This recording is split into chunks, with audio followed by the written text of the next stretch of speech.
السلام علیکم ورحمۃ اللہ وبرکاتہ۔ الحمدللہ وحدہ والصلاة والسلام علی من لا نبی بعدہ، اما بعد فاعوذ باللہ من الشیطان الرجیم، بسم اللہ الرحمن الرحیم۔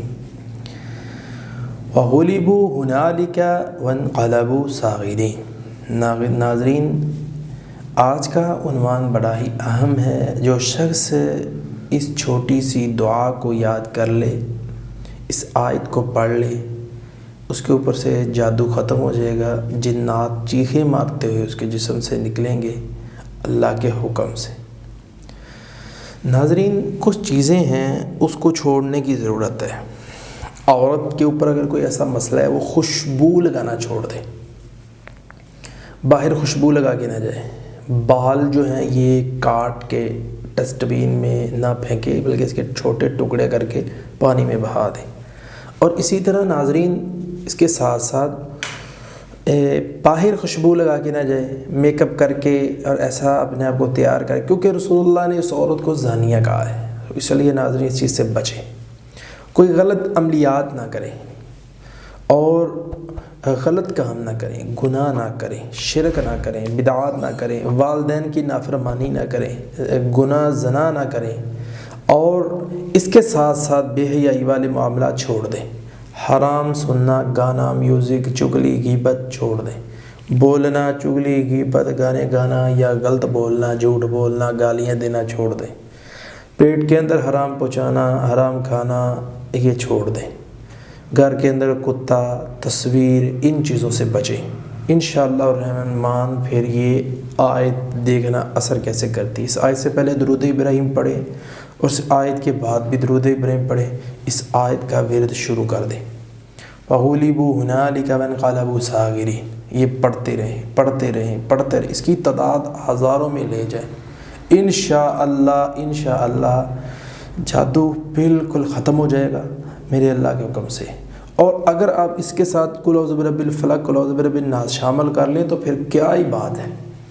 اور جنات چیخیں مارتے ہوئے نہ جانے تو مجھے کہنا، اللہ کے حکم سے سب کچھ اللہ برباد کر دے گا اور ان چیزوں کو ختم کر دے گا، نکال دے گا۔ تو لیکن جو چیزیں شرائطیں میں نے بتائی ہیں ان کے اوپر عمل کریں۔ باتھ روم میں جاتے ہوئے دعا پڑھیں، اور میاں بیوی ہے تو وہ آپس میں دعا پڑھ کے جائیں۔ یہ چیزوں کے اندر سستی نہ کریں اور کسی کے ساتھ زیادتی نہ کریں۔ اور جو بیچارہ کوئی ہمسایہ، کوئی رشتہ دار غریب ہے، آپ اس کے لیے دعا کیا کریں۔ ناظرین، اپنے بھائی کی غیر موجودگی میں جو شخص دعا کرتا ہے، اللہ اس کو پہلے عطا کرتا ہے۔ یا اللہ فلاں بندہ بیمار ہے، اس کے لیے دعا کریں، انشاءاللہ الرحمن اللہ آپ کو صحت دے گا۔ کسی کو مسئلہ ہے تو آپ اس کے لیے دعا کریں، اور کسی کو نیکی کا حکم دے دیں۔ یہ بھی صدقہ ہے۔ اگر آپ صدقہ نہیں دے سکتے تو کسی کو نیکی کا حکم دے دیا کریں۔ کسی کو برائی سے آپ روک دیں تو انشاءاللہ الرحمن اللہ آپ کو فائدہ دے گا۔ اس کا فائدہ کیا ہوگا کہ اللہ آپ کو نقصان سے بچائے گا اور اللہ رب العالمین آپ کی حفاظت فرمائے گا۔ لیکن ناظرین، اس میں کچھ چیزیں ہیں۔ نماز کی پابندی کیا کریں۔ اگر آپ مال میں سے زکوٰۃ نہیں دیتے تو زکوٰۃ دینی شروع کر دیں۔ اگر آپ روزے نہیں رکھتے تھے تو روزے شروع کر دیں۔ اور اگر آپ نے حج نہیں کیا، اللہ نے آپ کو دولت دی ہوئی ہے، تو آپ حج کو لازمی جائیں، حج نہ چھوڑیں۔ حج فریضہ ہے اسلام کا، کیونکہ رسول اللہ صلی اللہ علیہ وسلم نے فرمایا، جو شخص حج کرتا ہے اللہ اس بندے کو ایسے گناہوں سے پاک کرتا ہے جیسے اللہ وہ دنیا پہ آ جایا ہے۔